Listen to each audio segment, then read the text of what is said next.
You've spent decades working hard, saving up, and planning for this.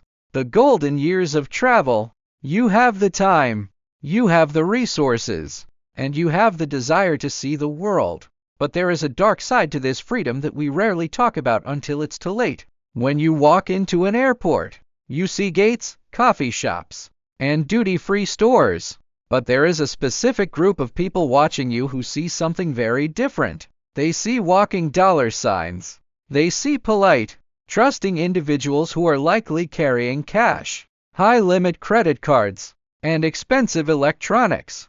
They are watching your body language. They are checking your watch, and they are analyzing your confusion. Today we are stripping away the illusion of safety that surrounds modern airports. We are going to walk through the 15 most common, sophisticated, and frankly, predatory scams that are specifically designed to target senior travelers. We aren't just listing them, we are going to break down the psychology behind them so you can spot them a mile away. Let's start right at the curb. Before you even set foot inside the terminal, this is the danger zone because you are in transition. You are unloading bags, checking for passports, and trying to find your airline. This is where the fake porter scam thrives.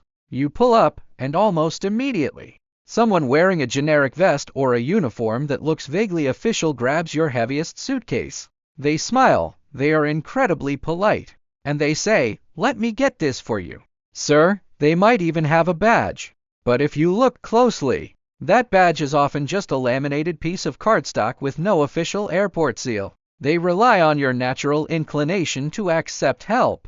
As we get older, lugging 50 pounds of luggage isn't fun, so we appreciate the assistance. But here is the trap. They walk you 10 feet to the door, or maybe to the check-in line, and then they demand an exorbitant fee. I'm not talking about a $5 tip. They will demand $20, $40, or $50, claiming it is an official airport handling fee. They create a scene, getting loud and aggressive if you refuse. They know that seniors, in particular, hate public confrontation and will often pay just to make the person go away. If you see someone grabbing your bag without you asking, assertively say no, take your handle back, and keep moving. Genuine porters usually stand behind a podium or wait to be flagged down. Once you get through the doors, you enter the chaotic ecosystem of the check-in counters. This leads us to the second scam, which is the friendly kiosk helper. Airline automated kiosks are confusing. The interface changes every time you fly. The touchscreens are finicky, and the lines are long. Scammers know this. They hang around the kiosk area, dressed in business casual attire, sometimes even wearing a lanyard they bought online. They see you hesitating or putting on your reading glasses, and they swoop in. "Let me help you with that," they say. It seems like a kindness, but while they are helping you tap the screen, they are doing two things. First, they are memorizing your PER or booking reference number. Second, if the machine requires a credit card to pay for a checked bag, they are watching you type in your PIN, or they might even quickly snap a photo of your card with a phone hidden in their palm. Later, they can use your booking reference to cancel your return flight for a refund into their own travel credit account, or simply clone your credit card details. Never let a stranger touch the screen for you. If you need help, look for the airline staff behind the counter or the employees wearing the full, unmistakable airline uniform. Now, let's talk about the security checkpoint. You might think the TSA line is the safest place in the airport, but it is actually a hotbed for the conveyor belt tangle. This relies on the pressure you feel to move quickly. You are taking off your belt, your shoes, your jacket, and getting your laptop out. You put your wallet, your watch, and your phone into a plastic bin and slide it onto the belt. Here is the setup. There are two scammers working together. Scammer A is in front of you. Scammer B is behind you. Scammer A goes through the metal detector but intentionally triggers the alarm or forgets a water bottle, causing a delay. They get stopped and have to be patted down or searched. Meanwhile, your bin with your valuables has already gone through the X-ray machine and is sitting on the other side. You are stuck behind the glass waiting for Scammer A to move. That is when Scammer B or a third accomplice who has already passed through, walks by the conveyor belt, scoops up your wallet or watch, and disappears into the terminal. By the time you get through, your bin is empty. To avoid this, never put your wallet or phone loose in a bin.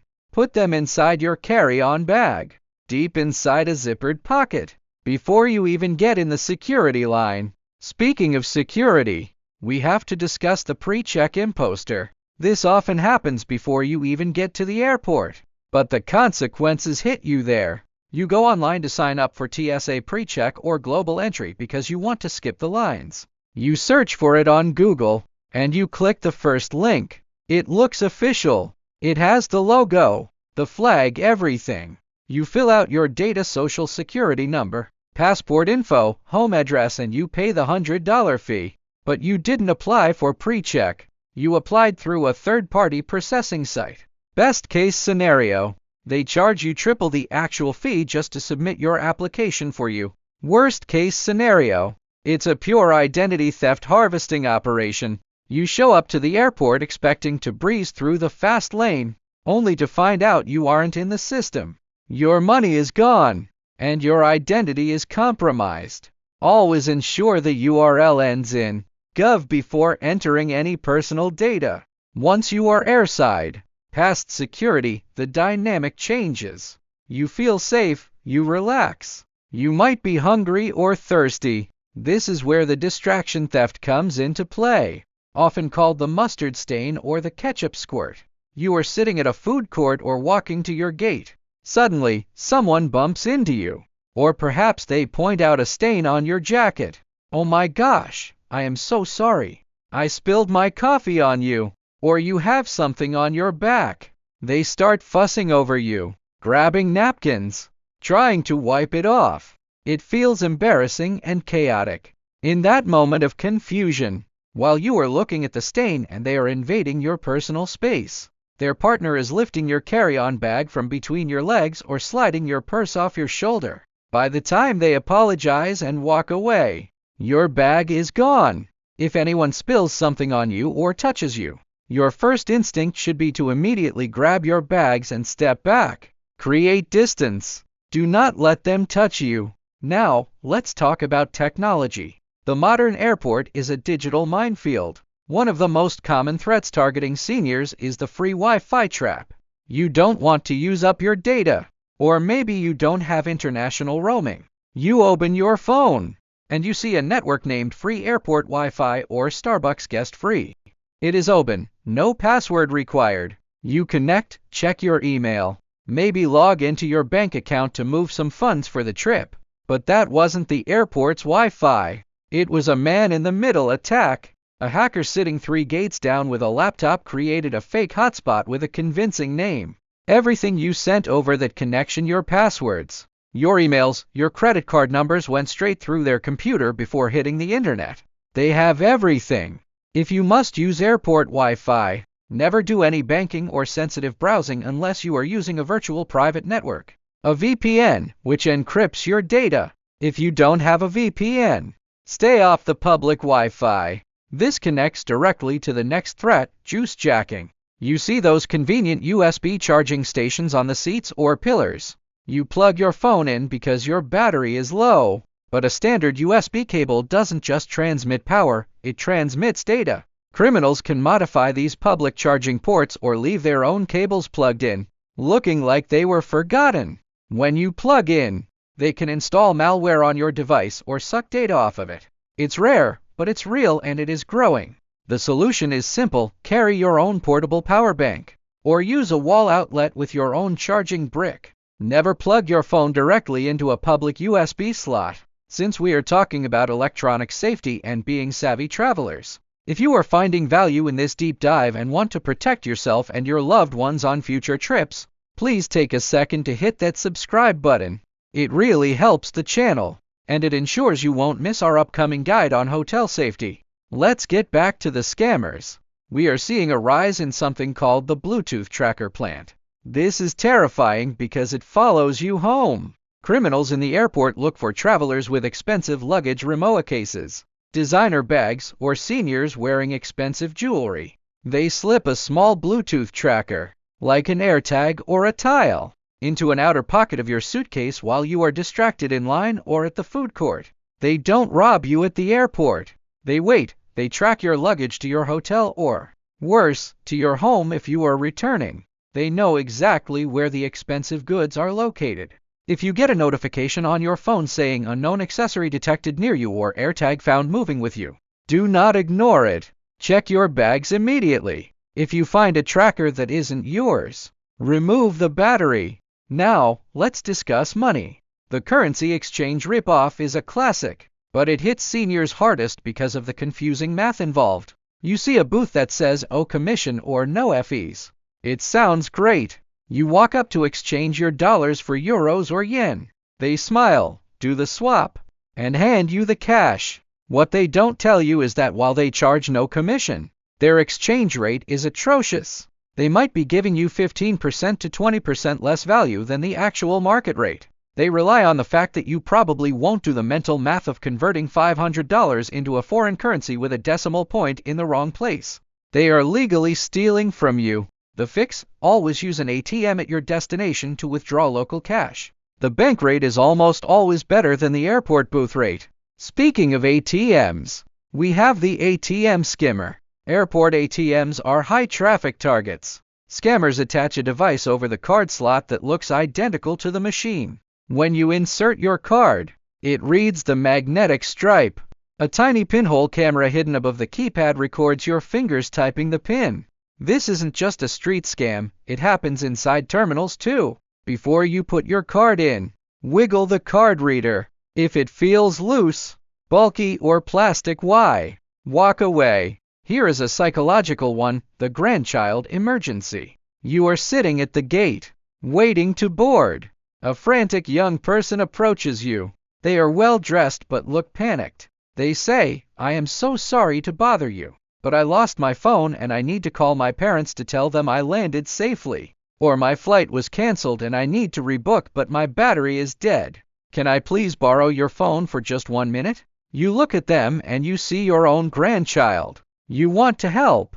You hand over your unlocked phone. They make a call, but they are actually quickly Venmoing themselves money, or sending a text to a premium rate number, or installing spyware, or, in a brute force scenario, they just run off with your unlocked phone, which is the key to your entire digital life. Never hand your unlocked phone to a stranger. If they have an emergency, offer to dial the number for them on speakerphone while you hold the device. Watch their reaction. If they refuse, it's a scam. Let's move to the baggage claim. The luggage tag switch. You are waiting for your bag. It comes out, you grab it. But wait, someone else steps up and says, "Excuse me, I think that's my bag." They point to a tag that looks just like yours. You apologize, check the tag, and realize you were wrong. You put it back. But sometimes the scammer has actually switched the tags while the bags were on the carousel or before they came out if they have inside help. They want you to take the wrong bag, or they want to take your bag and claim it was an honest mistake if they get caught. This is why you must have a unique, bright, distinctive marking on your suitcase. A ribbon, a strap, a giant sticker. Make your bag impossible to confuse with anyone else's so you don't fall for the gaslighting trick of all black suitcases look alike. When you finally exit the airport, you are tired, you just want to get to the hotel. This is the prime time for the broken meter taxi. You get in a cab. You start driving. 5 minutes in, the driver says, "Oh, sorry, the meter is broken today. I'll just give you a flat rate." That flat rate will be double or triple what the ride should cost. Or they will say, "The credit card machine is down. Cash only," knowing you might not have small bills, forcing you to overpay. In many airports, illegal taxi drivers, known as touts, will approach you inside the arrival hall whispering, "Taxi? Taxi?" Do not go with them. They are uninsured, unvetted, and often dangerous. Only get into a taxi at the official dispatch taxi stand where an airport employee writes down the medallion number. And if the driver says the meter is broken, tell them to pull over and let you out immediately. Miraculously, the meter usually starts working again. Another sophisticated one is the fake accommodation call. This happens in the taxi. You give the driver your hotel name. They make a face. Oh, that hotel? It closed last week due to a fire. Or the health department shut it down for bedbugs. You panic. They say, "Don't worry, I know a much better place. My cousin runs it. Very clean, good price." They are driving you to a commission trap, a substandard hotel that pays them a kickback for bringing in stranded tourists. Never believe a driver who tells you your hotel is closed. Insist on going there. If they refuse, call the hotel yourself on your phone to verify. Finally, number 15. And this is a subtle one, the duty-free bait and switch. You buy expensive perfume, alcohol, or electronics at the duty-free shop. You pay, and they say, "We have to seal this in a security bag for you to take through the gate." They take the item behind the counter to bag it. In some shady operations, usually in less regulated airports, the item in the bag you receive is not the one you bought. It's a lower model, a smaller bottle, or a knockoff. The bag is sealed, and you are told not to open it until you land. By the time you land and open it, you are in a different country, and there is zero recourse. Watch them bag your items. Do not let the product leave your sight until it is in your hand. So, why are they watching you? Because the modern airport is a filter. It filters for people who are distracted, people who are overwhelmed, and people who have money to spend.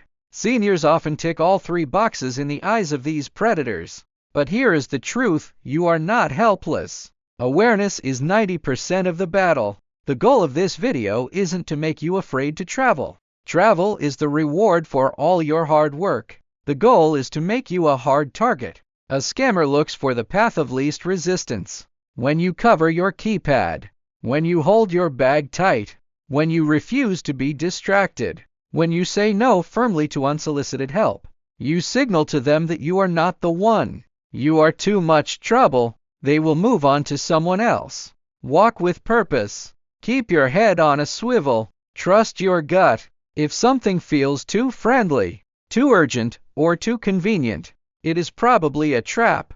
I want to hear from you down in the comments. Have you ever encountered one of these situations? Or maybe you have a specific tip on how you keep your belongings safe when you fly. Share your story below. Your experience could save someone else from a ruined vacation. Stay safe, keep your eyes open, and enjoy your travels. I'll see you in the next one.